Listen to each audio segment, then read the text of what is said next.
हरि ओम। नमो नमः। दिव्यवाणी संस्कृतम चैनल के माध्यम से आपका स्वागत है, अभिनंदन है, वंदन है।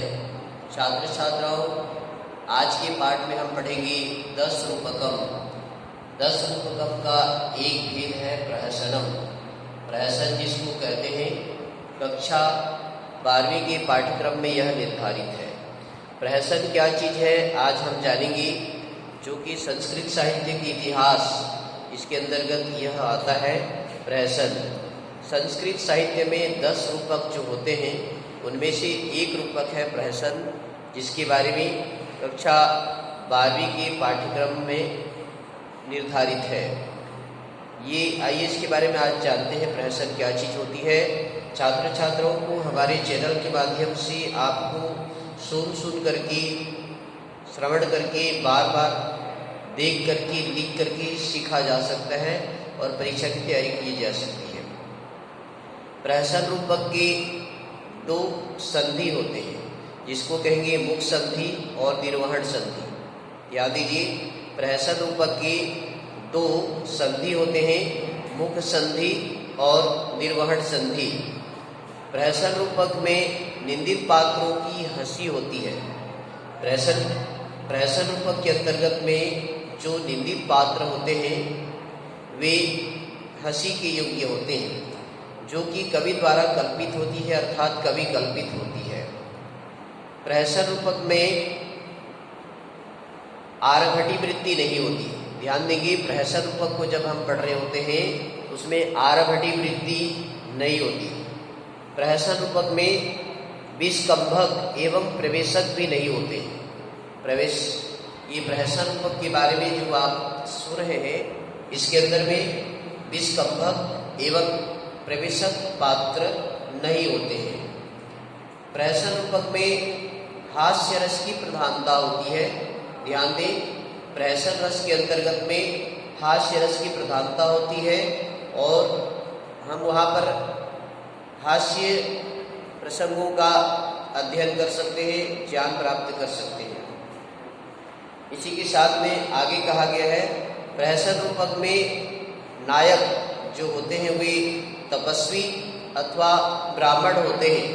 प्रहसन रूपक के अंतर्गत में जो भी नायक नायिका होंगे, या तो तपस्वी या तपस्विनी अथवा ब्राह्मण विप्र होते हैं। प्रहसन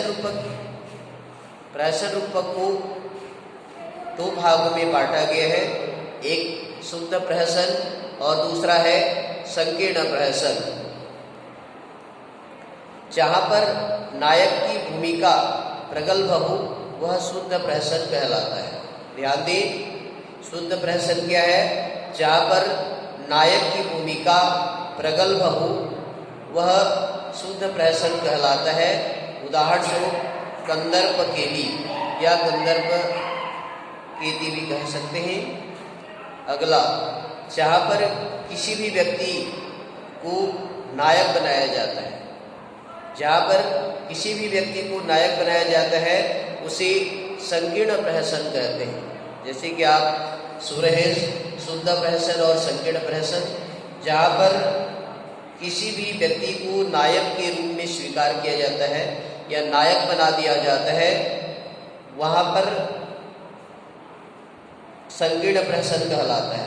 उदाहरण के लिए धूर्त चरितम। प्रमुख प्रहसन के अंतर्गत में प्रमुख प्रहसन होता है महेंद्र विक्रम।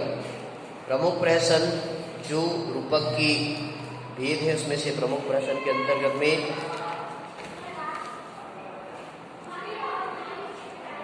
आगे यह मध्य विलास प्रहसन 7वीं सदी की आरंभ में लिखा गया है। मध्य विलास नामक जो प्रहसन होता है वह 7वीं सदी में लिखा गया है। मध्य विलास के पूर्व अनेकों काव्यों की रचना हुई है। वे सारे अब प्राप्त नहीं होते हैं, कुछ ही अब यहाँ पर प्राप्त होते हैं। प्रमुख प्रहसन भगवत अंजुकीय भगवत अंजुकीय है। इसके बारे में आपको 10 रूपक के अंदर अध्ययन करने के लिए मिलेगा। इसी भांति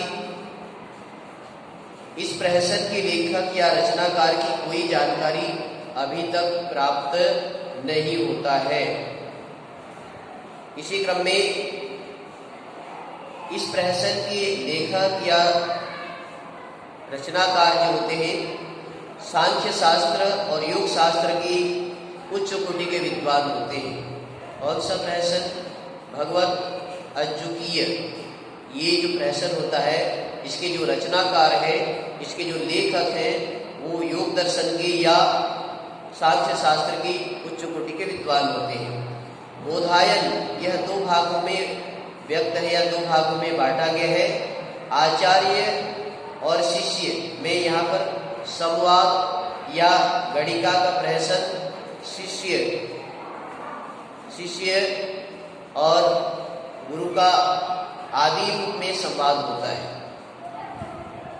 आगे चलते हैं। इसमें हास्य चूड़ामणि यह एक ऐसा प्रहसन है जो लेखक वत्सराज का है। वत्सराज जो संस्कृत साहित्य के महान कवि हैं, उन्होंने हास्य चूड़ामणि नामक यह प्रहसन का लेखक है। यह 2 भागों में विभाजित है, नीलकंठ और अभिनव। नीलकंठ और अभिनव ये हास्य चूड़ामणि के अंतर्गत है और इसका अनुरंजन या इसका रचनाकार राजा परमरदीव ने कराया था। तो आज आप प्रहसन के बारे में जानें। प्रहसन के बारे में संस्कृत साहित्य में लगातार आप पढ़ रहे होंगे और प्रहसन की जानकारी प्राप्त करेंगे। दिव्यवाणी संस्कृतम चैनल के माध्यम से आपको हम प्रहसन की विशेषता बताए। आपको परीक्षा में 10 पॉइंट इसके बारे में नोट करना है और प्रतिदिन आप श्रवण करते जाएंगे, सुनते जाएंगे, लिखते पढ़ते जाएंगे तो आपको यह कंठस्थ हो जाएगा और परीक्षा में आसानी से आप लिख सकते हैं। इन्हीं शब्दों के साथ आप सबको अनेक शुभकामनाओं के साथ आज के पाठ जो प्रहसन नामक रूपक है, रूपक प्रहसन के बारे में जो विचार कर रहे हैं यहाँ पर विराम देते हैं। आगामी पाठों में फिर हम आपसे मिलेंगे। तब तक बोलिए नमो नमः, उदर मिलामः। जय तु संस्कृतम, जय तु भारतम। ओम शम।